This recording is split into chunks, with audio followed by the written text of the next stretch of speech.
காளிமாதா ஜோதிடம் பிரபல ஜோதிடர் பண்டித் மகாராஜா. தொழில், காதல், திருமணம், குழந்தை பாக்கியம் மற்றும் மந்திர சூனிய பிரச்சனைகளுக்கு நிரந்தர தீர்வு. கழுகு பார்வை நிகழ்ச்சியினூடாக நீண்ட நாட்களின் பின் உங்களை சந்திப்பதற்கு வாய்ப்பு கிடைத்திருக்கிறது.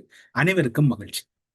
கழுகு பார்வை நிகழ்ச்சி நீண்ட காலமாக உங்களோடு இணைந்து கொள்வதில் ஒரு தாமதம் அல்லது ஒரு தடங்கல் இருந்தது. இன்று அதற்கான வாய்ப்பு கிடைத்திருக்கிறது. தொடர்ச்சியாக தென்னிலங்கையை பொறுத்தவரையில் ஒரு பதட்டமான சூழ்நிலை அல்லது தென்னிலங்கையை பொறுத்தவரையில் ஒரு பதட்டமான சூழ்நிலைக்குள் வைத்துக் கொள்ள வேண்டும் என்பதில் 2-3 தரப்புகள் குறியாக இருக்கின்றனர். முதலாவது தரப்பாக போதை வஸ்து மற்றும் போதைப்பொருள் கடத்தலோடு தொடர்பான மாஃபியாக்கள், இரண்டாம் கட்ட தொடர்பாக அரசியல்வாதிகள், மூன்றாம் கட்ட தொடர்பில் லஞ்ச ஊழல் மற்றும் பல மோசடிகளோடு தொடர்பான கைதுக்கு அஞ்சக்கூடியவர்கள் இலங்கையில் ஒரு பதட்டம் வேண்டும் என்கின்ற அடிப்படையில் இருக்கிறார். அந்த வகையில் பார்க்கின்ற போது இன்றைய நாளிலும் ஒரு எதிர்பாராத சம்பவம் மக்களை பொறுத்தவரையிலும் தீய சக்திகள் அல்லது இந்த தீவிரவாத நடவடிக்கைகளோடு தொடர்பானவர்கள் எதிர்பார்த்த நடவடிக்கை ஒன்று மகர சிறைச்சாலை பகுதியிலே இடம்பெற்றிருக்கின்றது. மகர சிறைச்சாலை பகுதியிலே இன்றைய தினம் கைதிகளுக்கும் அதிகாரிகளுக்கும் இடையில் ஒரு முருகல் நிலை அல்லது மோதல் நிலை ஏற்பட்டிருக்கின்றது. ஒருவர் உயிரிழந்திருப்பதாகவும் 7க்கு மேற்பட்டவர்கள் படுகாயமடைந்து வைத்தியசாலையில் அனுமதிக்கப்பட்டிருப்பதாகவும் கூறப்படுகிறது. கடந்த மாத தொடக்கம் 5/7/2026 ஞாயிற்றுக்கிழமை மாலை வேளையில் நீர்கொழும்பு சிறைச்சாலை பகுதியிலே ஒரு அனர்த்தம் இடம்பெற்றது. அது கைதிகள் காயமடைந்தார்கள், வைத்தியசாலையில் அனுமதிக்கப்பட்டார்கள். 6ஆம் தேதி அது கலவரகமாக மாறியது. ஆனால் இன்றைய தினமே முதல் நாளில் நீங்கள் பாருங்கள், சனி அல்லது ஞாயிற்றுக்கிழமைகளில் தான் இந்த சிறைச்சாலை கலவரங்கள் திட்டமிடப்படுகின்றன. மகர சிறைச்சாலையில் இருக்கக்கூடிய கைதிகளின் சிறையின் முதன்மை அதிகாரியின் அலுவலகம் மற்றும் ஒழுங்கு நடவடிக்கை பிரிவு அலுவலகத்துக்கு தீ வைத்ததனால் அங்கு இந்த சூழ்நிலை ஏற்பட்டிருக்கிறது. குறிப்பாக தீயை கட்டுப்படுத்தும் பணிகள் முன்னெடுக்கப்பட்டு வருகின்றன. மற்றொரு புறம் இன்று பிற்பகல் கைதிகளை சந்திக்க வந்திருந்த உறவினர்கள் சிறைச்சாலை வளாகத்துக்குள் அனுமதிக்கப்படவில்லை என்று கூறப்படுகிறது. அந்த வேளையில் தான் அங்கு தீப்பரவல் ஏற்பட்டிருக்கின்றது. அது திட்டமிடப்பட்டு கைதிகளால் ஏற்படுத்தப்பட்ட தீ விபத்து என்றுதான் பதிவாகின்றது. கைதிகளை பார்ப்பதற்காக வந்த உறவினர்கள் சிறைச்சாலை வளாகத்துக்குள் இருந்திருக்கிறார்கள். சிறைச்சாலைக்கு வெளியே இருந்த கைதிகளின் உறவினர்கள் சிறைச்சாலைக்குள் இருந்து பல துப்பாக்கி சத்தங்கள் கேட்பதாகத்தான் அவர்கள் கூறினார்கள். ஒரு சிலர் சிறைச்சாலை வளாகத்திலிருந்து வெளியே வந்து விட்டார்கள், இன்னும் ஒரு சிலர் அங்கு இருந்ததாகத்தான் கூறப்படுகிறது. இவ்வாறான சூழ்நிலையில் அங்கு ஒரு பதட்டமான சூழ்நிலை.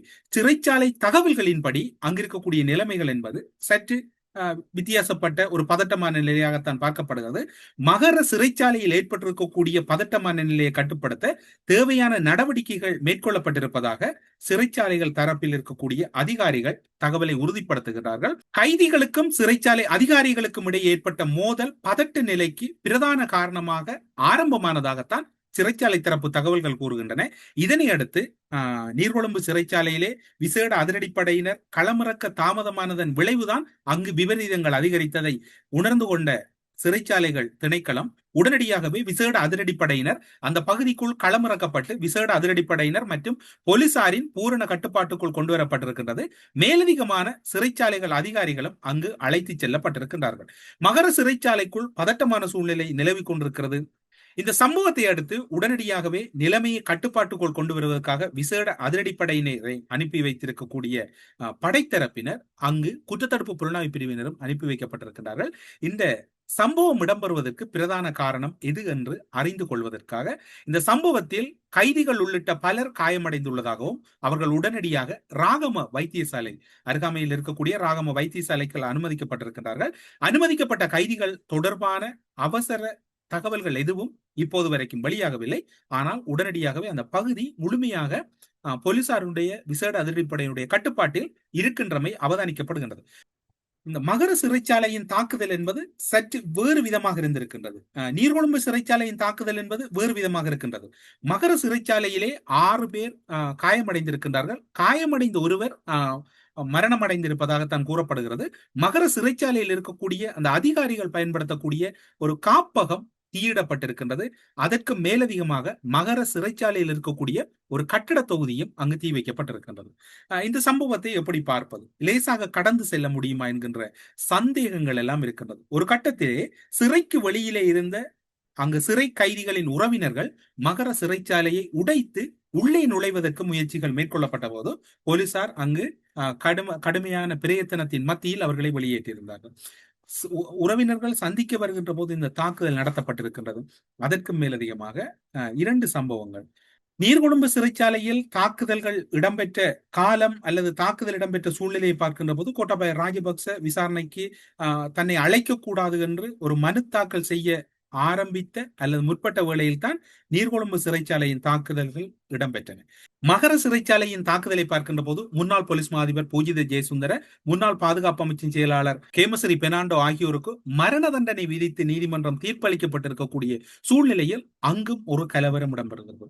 இலங்கையில் கலவரம் ஒன்றை ஆரம்பிப்பதற்கு சிறைச்சாலையை யாரோ ஒரு தரப்பு மூலதனமாக பயன்படுத்த ஆரம்பித்து விட்டார்கள். இதனுடைய விளைவாகத்தான் இப்போது இந்த தாக்குதல்கள் எல்லாம் இடம்பெற்றுக் கொண்டிருப்பதாகத்தான் பார்க்கப்படுகிறது. இப்போது அங்கு கைதிகளை பார்வையிட வந்த உறவினர்கள் தரப்பில் கூறப்படுகிறது தொடர்ச்சியாக துப்பாக்கி சத்தங்கள் மகர சிறைச்சாலைக்குள் கேட்டுக்கொண்டிருக்கிறது. ஆனால் சிறைச்சாலை அதிகாரிகளை தொடர்பு கொண்ட போது இப்போது ஓரளவுக்கு சுமூகமான நிலைமை ஏற்பட்டு விட்டதாக கூறப்படுகிறது. அந்த தாக்குதலின் சூத்திரதாரிகள் யாராக இருக்கிறார்கள் என்றால் 2 குழுக்களுக்கு இடையில் தான் மகர சிறைச்சாலையிலும் தாக்குதல் ஆரம்பமானது, நீர்கொழும்பு சிறைச்சாலையிலும் தாக்குதல் ஆரம்பமானது. ஆனால் மகர சிறைச்சாலையில் ஒரு விசேட அம்சம் என்னவென்று சொன்னால், அந்த சிறைச்சாலை அதிகாரி முதன்மை அதிகாரியின் அலுவலகங்கள் தீயிடப்பட்டிருக்கின்றன. கைதிகள் இருக்கக்கூடிய ஒரு அறையும் தீ வைக்கப்பட்டிருக்கு. அப்படி என்றால் இதில் ஒரு நீண்ட நோக்கம் அல்லது நீண்ட தூர இலக்கு ஒன்று இருப்பதாகத்தான் பார்க்கப்படுகிறது. இலங்கையில் நீதிமன்றங்கள் தீர்ப்புகளின் தொகைகளை அதிகரிக்க அதிகரிக்க இலங்கையின் தென்னிலங்கையை யாரோ ஒரு தரப்பு மிக மோசமான சுடுகாடாக்குவதற்கு முயற்சி செய்து கொண்டு வருகின்றார்கள். அல்லது அந்த தரப்பு, குறிப்பாக போதைப் பொருள் கடத்தல்காரர்கள் பலர் கைது செய்யப்பட்டிருக்கிறார்கள். கஞ்சிப்பானை இம்ரானை பொறுத்தவரையில் அவர் கைது செய்யப்பட்டு அல்லது அவருடைய கைதுக்கான அனைத்து நடவடிக்கைகளும் நெருங்கிவிட்டதாக கூறப்படுகிறது. இன்னும் ஒரு பகுதியிலே அரசியல்வாதிகள் பலருக்கான திகதிகள் குறிக்கப்பட்டு விட்டன. கொழும்பு சிறப்பு மேல் நீதிமன்றத்தால் வசந்த கருணாகுடவுக்கும் கூட குற்றப்பத்திரிகை தாக்கல் செய்யப்பட்டிருக்கின்றது. அதே போன்று பலருக்கான குற்றப்பத்திரிகைகள் தாக்கல் செய்யப்பட்டு விட்டன. பலர் தீர்ப்புக்காக காத்திருக்கின்றார்கள். இன்னும் சிலர் நீதிமன்றத்துக்கு அழைக்கப்பட்டு மிகவும் தீவிர விசாரணைக்கு உட்படுத்தப்பட போகின்றார்கள். உயிர்த்த ஞாயிறு தாக்குதலுடைய மிக பிரதான சூத்திரதாரி யார் என்று நீங்களும் நானும் எதிர்பார்த்து கொண்டிருக்கக்கூடிய சூழ்நிலையில் அந்த சூத்திரதாரிகளை நீதிமன்றம் அம்பலப்படுத்த போகின்றது. அதே போன்று ஊழல் வழக்குகள் பலவற்றுக்கு காரணமான பல காரணகர்த்தாக்கள் அம்பலப்படுத்தப்பட போகிறார்கள். இந்த காலப்பகுதியில் 2 தெரிவுகள் தான் இலங்கையிலே இந்த குற்றச்சாட்டுகளோடு தொடர்பானவர்களுக்கு இருக்கிறது. ஒரு தெரிவு கலவரத்தை உண்டு பண்ணுவது அல்லது இனமுறுகலை உண்டு பண்ணுவது. இனமுறுகலை உண்டு பண்ணுவதற்கான வாய்ப்புகள் மிக மிக குறைவாக இருப்பதனால், ஏனென்று சொன்னால் அந்த மக்களுக்கு இடையில் ஒரு முறையான புரிந்துணர்வு, தமிழ் முஸ்லிம் சிங்கள மக்களுக்கு இடையில் ஒரு புரிந்துணர்வு அங்கு இந்த கலவரக்காரர்கள் தொடர்பில் அவர்கள் விழிப்பாக இருப்பதனால், அங்கு இவர்களுக்கான வெற்றி வாய்ப்பு குறைவாக இருப்பதனால் உடனடியாக அந்த சிறைகளை இலக்கு வைத்து அல்லது சிறைச்சாலை இலக்கு வைத்து இலங்கை மீது அழுத்தத்தையும் அல்லது நீதிமன்ற நடவடிக்கைகளை பின்தள்ளுவதையும் உங்களுக்கு ஞாபகம் இருக்கும்.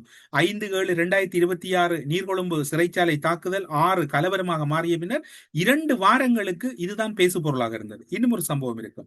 அந்த 5/7/2026 தாக்குதல் நடந்த அதே வாரம் நாடாளுமன்றம் கூட்டப்பட்டது. அந்த நாடாளுமன்றத்திலே பிரதான விவாத பொருளாக நீர்கொழும்பு சிறைச்சாலை இருந்தது. இப்போது வருகின்ற வாரம் நாடாளுமன்றம் அமர்வு ஆரம்பிக்கப்பட இருக்கின்றது. அந்த அமர்விலே பல்வேறுபட்ட விடயங்கள் பேசப்படும் என்று எதிர்பார்க்கப்பட்டது.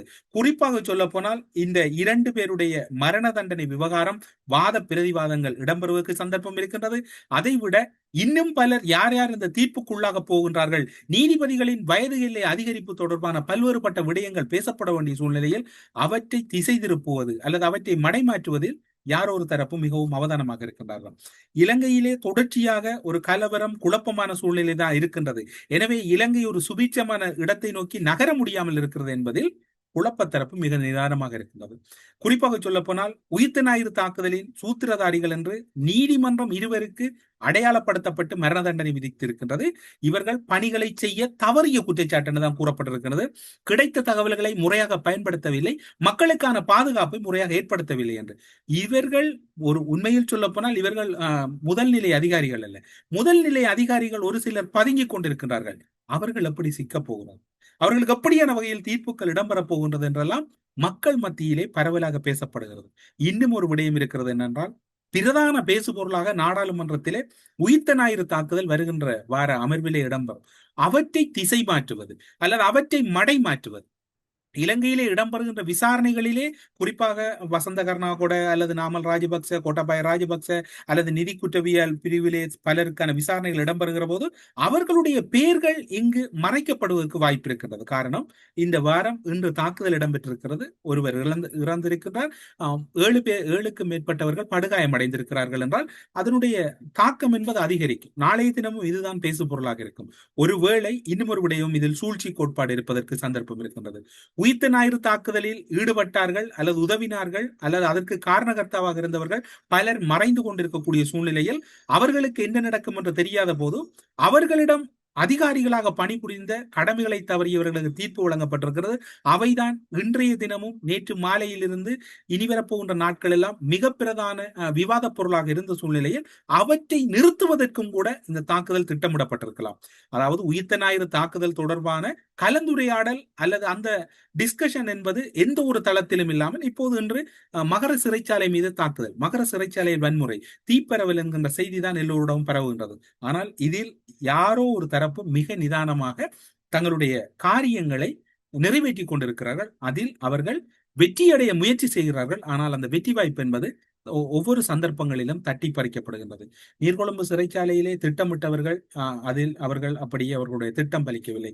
இப்போது மகர சிறைச்சாலை, இந்த சிறைச்சாலைகளை இலக்கு வைத்துத்தான் தற்போது பல்வேறுபட்ட நாசகார கலவர வேலை திட்டங்கள் ஆரம்பிக்கப்பட்டிருக்கின்றன. இப்போது வரைக்கும் அதுவும் வடிவாக பாருங்கள், கடந்த நீர்கொழும்பு சிறைச்சாலையின் தாக்குதல் 5ஆம் தேதி ஞாயிற்றுக்கிழமை மாலை வேளையில் சிறைச்சாலையின் அவர்கள் சிறை கைதிகளை பார்வையிட வந்த உறவினர்கள் பார்த்துவிட்டு சென்ற போதும் சிலர் தயாரான போதும் தான் இந்த சம்பவம் இடம்பெறுகிறது. மறுநாள் அவர்கள் சிறைச்சாலை சார்பிலே நீதிமன்றத்துக்கு அழைத்து செல்லப்பட இருந்தது. இன்றைய தினம் சிறைச்சாலைக்கு உறவினர்கள் வருகிறார்கள், நாளைய தினம் வருவார்கள். இந்த உறவினர்கள் எல்லாம் இப்போது வீதிகளிலே கத்திக் கொண்டிருக்கிறார்கள். கத்துகின்ற அல்லது வீதிகளிலே சத்தமிடுகின்ற அரைவாசிக்கு மேலானவர்கள் அங்கு சிறை கைதிகளுடைய உறவினர் அல்லாதவர்கள் என்றுதான் அங்கு இருக்கக்கூடிய மேலதிக செய்திகள் தெரிவிக்கின்றன. எனவே இப்போது இலங்கையை ஒரு பதட்டமான சூழ்நிலையில் முழுமையாக வைத்திருப்பது அல்லது சில செய்திகளை மறைக்க பண்ணுவது, உயிர்த்த ஞாயிறு தாக்குதல் தொடர்பான செய்திகள் மேலெழுகின்ற போது அவற்றினுடைய வீரியத்தை குறைப்பது என்று பல்வேறுபட்ட பணிகள் மிக கச்சிதமாக இடம்பெறுகிறது. இதில் முன்னாள் புலனாய்வு அதிகாரிகள், முன்னாள் இராணுவ அதிகாரிகள் பலர் இந்த வேலை திட்டங்களில் இணைந்திருக்கிறார்கள். துப்பாக்கி பிரயோகங்கள் அல்லது துப்பாக்கி சத்தங்கள் கூட இனி வருகின்ற நாட்களில் அதிகரிப்பதற்கு வாய்ப்பு இருக்கின்றது. காரணம், நீதிமன்றம் நடவடிக்கைகளை தீவிரப்படுத்துகின்ற போது மக்களை திசை திருப்புகின்ற வேலைகளில் அந்த குற்றவாளிகளும் போதைப்பொருள் கடத்தல்காரர்களும் இன்னும் பலரும் ஈடுபடுவதற்கான சந்தர்ப்பம் இருக்கின்றது. நாடாளுமன்றம் இந்த வாரம் ஆரம்பிக்கின்ற போது அந்த நாடாளுமன்றத்தின் பிரதான பேசு பொருளாகவும் விவாத பொருளாகவும் எது இருக்க போகுது. எனவே இந்த விடயத்திலே மக்கள் அவதானமாக இருப்பார்கள் என்று எதிர்பார்க்கப்படுகிறது. ஆனால் இலங்கையின் நிலைமைகள் என்பது ஒரு சீரான நிலையை அடைந்தது என்று கூறினாலும் கூட அது சீரற்ற நிலையில் இருக்க வேண்டும் என்பதில் யாரோ ஒரு தரப்பு மிகவும் நிதானமாக இருக்கின்றனர். மகர சிறைச்சாலையில் காயமடைந்த பலர் ராகம வைத்தியசாலைக்கு அழைத்து செல்லப்பட்டிருக்கிறார்கள். இன்னும் சிலர் அழைத்து செல்லப்பட்டுக் கொண்டிருக்கிறார்கள். மகர சிறைச்சாலைக்குள் மேலதிகமான தீயணைப்பு வாகனங்களும் அனுப்பி வைக்கப்பட்டிருக்கின்றன. மேலதிகமாக ஃபயர் பிரிகேட் அங்கு அவசரமாக தன்னுடைய பணிகளை ஆரம்பித்திருக்கிறது. தீப்பரவல் இந்த காணொளி பதிவேற்ற செய்யப்படும் போது ஓரளவு கட்டுப்பாட்டுக்குள் கொண்டு வரப்பட்டதாகத்தான் சிறைச்சாலை வட்டாரங்கள் தெரிவிக்கின்றன. அதே நேரம் காயமடைந்தவர்களும் ஓரளவுக்கு அருகில் இருக்கக்கூடிய வைத்தியசாலைக்கு அழைத்து செல்லப்பட்டிருப்பதாகத்தான் கூறப்படுகிறது. ஆனால் அங்க இருக்கக்கூடிய சூழ்நிலை கட்டுப்பாட்டுக்குள் கொண்டு வரப்பட்டதாகவும், ஆனால் அந்த வந்த உறவினர்கள் அந்த இடத்தை விட்டு நகர்ந்து செல்லாமல் தொடர்ச்சியாக தங்களுடைய உறவினர்களை நோக்கி அழுத வண்ணம் இருப்பதாகத்தான் கூறப்படுகிறது, சிறை கைதிகளை நோக்கி. இது அங்கிருக்கக்கூடிய தகவல். ஆனால் எது எவ்வாறு இருக்கின்றதோ இலங்கையில் வெகு விரைவில் சில வேளை அதில் பல முறை நாங்கள் இந்த தளத்தில் கூறி வருகிறோம், நாங்கள் ஒரு நீண்ட ஊடக பயணத்திலே இருப்பதனால் இலங்கைக்குள் ஒரு கலவரத்தை தூண்டிவிடுவதில் யாரோ ஒரு தரப்பு மிக அவதானமாக இருக்கிறார்கள். இந்த கலவரம் என்பது மீண்டும் ஒரு நாடு சீரழிவதை யாரும் விரும்பவில்லை. 2019ஆம் ஆண்டு உயிர்த்த ஞாயிறு தாக்குதலுக்கு கொடுத்த விலையை இன்னும் ஈடு செய்ய முடியாமல் இருக்கின்ற போது இப்போது மீண்டும் ஒரு கலவரம் நாட்டுக்குள் வருமாக இருந்தால், நாடு இப்போது உலகளவிலே பொருளாதார நெருக்கடி இருக்கக்கூடிய சூழ்நிலையில் இலங்கை அதனை எப்படி தாங்கிக் கொள்ளும், அங்கிருக்கக்கூடிய மக்கள் மத்தியில் அது எந்த அளவு தாக்கத்தை ஏற்படுத்தும் என்பது அந்த தாக்குதல்தாரிகளுக்கு தெரியாது. ஏனென்றால் அவர்களுடைய ஒரே இலக்கு தங்களுடைய கௌரவமும் தங்களுடைய பேரும் பாதுகாக்கப்பட வேண்டும். அப்படி என்றால் அவர்கள் எதையும் செய்வார்கள். இலங்கையிலே மத்திய புலனாய்வுத்துறை, அதே போன்று அரச புலனாய்வுத்துறை மற்றும் பல இராணுவ போலீசார் இந்த விடயத்திலே கண்ணும் கருத்துமோடு இருக்க வேண்டும். இன்னும் ஒரு மேலதிகமான தகவல் என்னவென்று சொன்னால், நாடாளுமன்ற உறுப்பினர்களுக்கான பாதுகாப்பை அதிகரிக்க வேண்டிய பொறுப்பு நாடாளுமன்ற சபாநாயகருக்கு இருக்கின்றது. என்றால் நாடாளுமன்ற உறுப்பினர்கள் இலக்கு வைக்கப்படுவதற்கான வாய்ப்புகள் அதிக அளவில் இருப்பதாகத்தான் அங்கிருக்கக்கூடிய தகவல்கள் கூறுகின்றன.